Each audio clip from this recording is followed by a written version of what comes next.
Hi, it's Larry again. Today I'm doing a traditional Italian-American style pasta or spaghetti gravy, or a sauce as some people call it. It's called a gravy because of the addition of beef stock or pork stock due to the use of neck bones in the recipe. This is a authentic style recipe. There's no sugar in this recipe. The sweetness comes from the onions, using fresh basil from my garden. And of course, the neck bones is the secret to the successful sauce. So stay tuned and watch it all. Okay, the first step and the secret to this whole thing is that you want to make a pork stock or a mixture of beef and pork stock made out of neck bones. What you see here is just a package of pork neck bones, but you could also mix this with a combination of beef neck bones as well, about half and half beef, half pork. Today I'm doing all pork neck bones, and the trick is that you want to get all that goodness out of the bones and make a base stock, and then that will go into the tomato sauce later. However, a lot of recipes online say just to dump the bones right into the sauce itself as it's cooking. That's okay. However, these things fall apart and there's little bone fragments, and those little bone fragments can choke you, especially a young child. So I think it's safer and just as good to make the stock in advance and then add the stock without the bones to the sauce later. So the first thing I'm going to do is add some oil, olive oil in this case. Doesn't really matter oil what kind you use. And then I'm going to just throw them in there. Still a little bit frozen, not frozen, but a little bit, just a little bit. Throw them in there and stir it up. And what I'm going to do is brown them first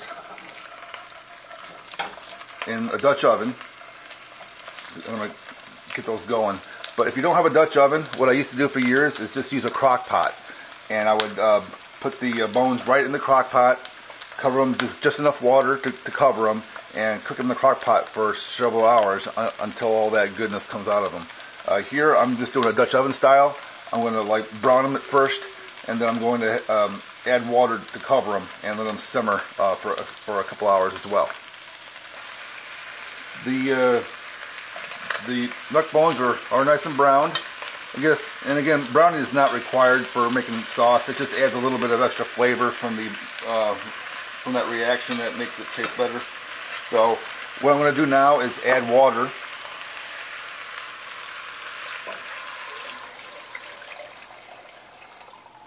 To just barely cover them.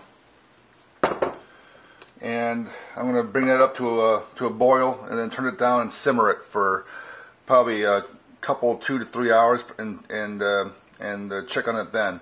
So you can either leave it on the stove top with the lid on, like that, or you can turn on your oven to 325, 350, and put it in the oven and roast them that way. I'm going to try them on the stove top. The neck bones have been on for about an hour and a half now, still simmering right here on the stove. In the meantime, while they still simmer for about another half hour, I'm going to start heating up my tomato sauce and paste. I have a large, I think it's a 4-gallon pot here. It takes a long time to slowly heat up sauce without scorching it in the pan. So I want to get that started now, start preheating it, and have it ready for the neck bones and all the other ingredients at the same time, hopefully. This is my tomato base. I got one giant can of tomato paste. Now the paste is necessary to mix with the pork neck bones and the stock that comes out of it, because it's going to dilute the sauce. So you definitely want to start with a thick tomato paste base. And then to augment that, I'm going to put at least 1 can of these crushed tomatoes in there. I'm going to try to see if I can squeeze in the other one as well into this kettle. Sometimes I can, sometimes I can't, depending on the size of the kettle, really. So let's see how this goes. I was able to get all 3 cans of sauce in there, 1 can of paste and 2 cans of crushed tomatoes. It's actually kind of thick. The stock from the neck bones is going to thin that out, but not probably enough. May have to add some more water to dilute this a little bit more once everything's put together, but I'll do that later.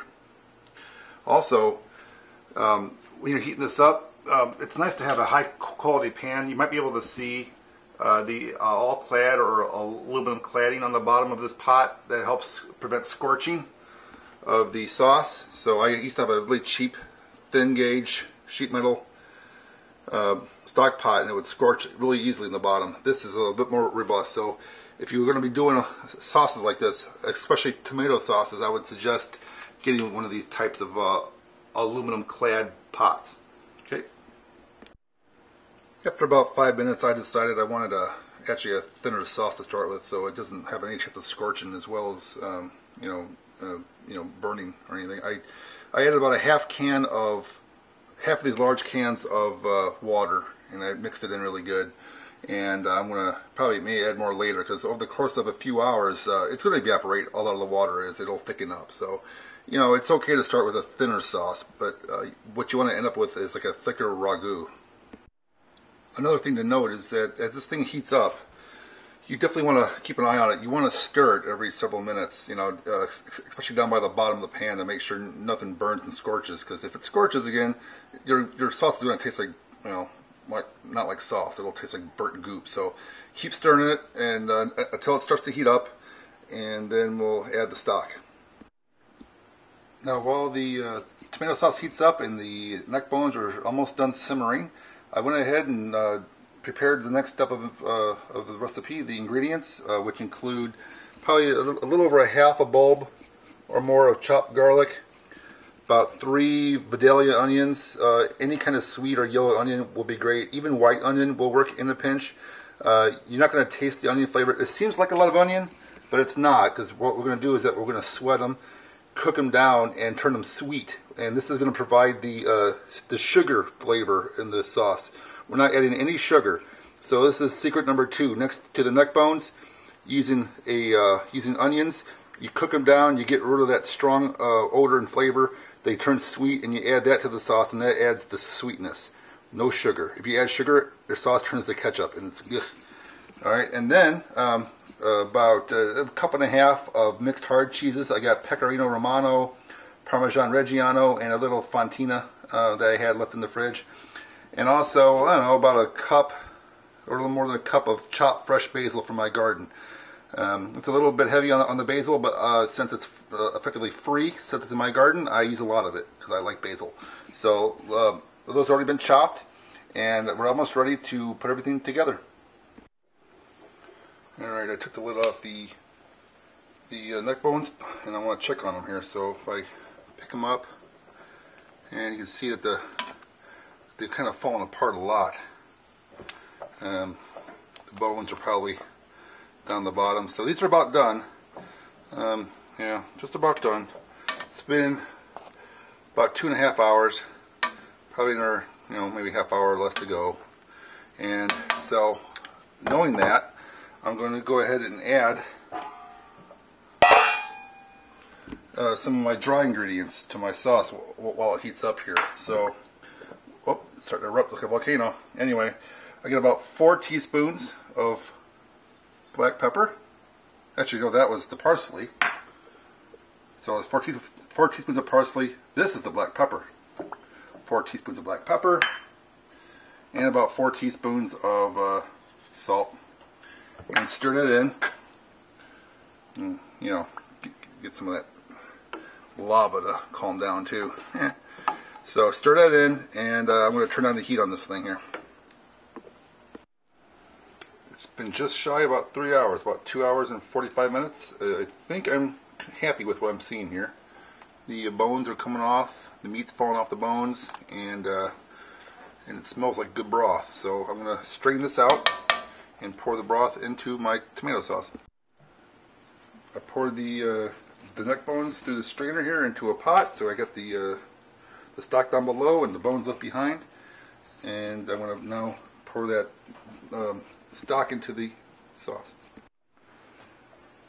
Okay. And here is the result. We have a nice batch of neck bone broth. I'm going to just go ahead and pour this right into the kettle.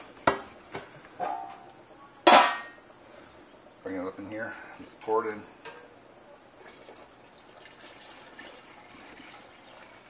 And then I want to stir it in, and that will be the base for the sauce. Now it's time to sweat the onions. I'm going to use just the same Dutch oven that I used before for the broth. I even leave the scraps in there of the meat. It doesn't really matter. It added a bit more flavor, actually. Pour several tablespoons of olive oil in the bottom. got it on high, or medium high. Gonna let it start heating up, and then I'm going to throw in the onions. All right, time for the onions. Going in. Now the point of this is to sweat them. So medium high heat. I'm not trying to burn them. I'm not trying to char them. All we're trying to do is cook them down and get rid of some of that really strong aroma and flavor that onions have, and it'll slowly convert to more of a sweeter flavor. That's what we want. So we're going to let this probably go for maybe 10 minutes. Now while the onions are cooking, I'm going to go ahead and throw in my basil. Remember from earlier, from my garden. Just going to throw it all in there. And stir that in. Now the onions are all sweated down. You can see they're translucent, and they have this nice sweet aroma to them. They don't really smell like onion anymore. Then I'm going to throw in my garlic. Now you can throw the garlic in raw right into the pot. Depends on what kind of flavor you want from the garlic. I like a little bit of a roasted garlic, a little bit of a sweeter garlic flavor, more than pungent. So I'm going to put that in my pan with the onions and just give them a little cook first for about a minute or two. Okay, and then I'm going to throw this all into the sauce. Time for the onions and garlic to go into the sauce. Get it off there. And we grab the onions out of here. Try to dump them in as best I can with 2 hands. I'll come back and I'll scrape out the extras here. And if I am a little bit low on water content, I might even put a little water in here to swill it off, to get all this goodness out of the pan and into the pot. So I'll decide that in just a moment maybe. But you put that in there, you just stir it in, and we'll just put the lid back on it and let it simmer for a couple more hours. Okay? Alright, it's been a couple hours. It's been simmering quite nicely for a while. The flavor's been getting infused with the basil and the onion, the garlic, and the neck bone stock.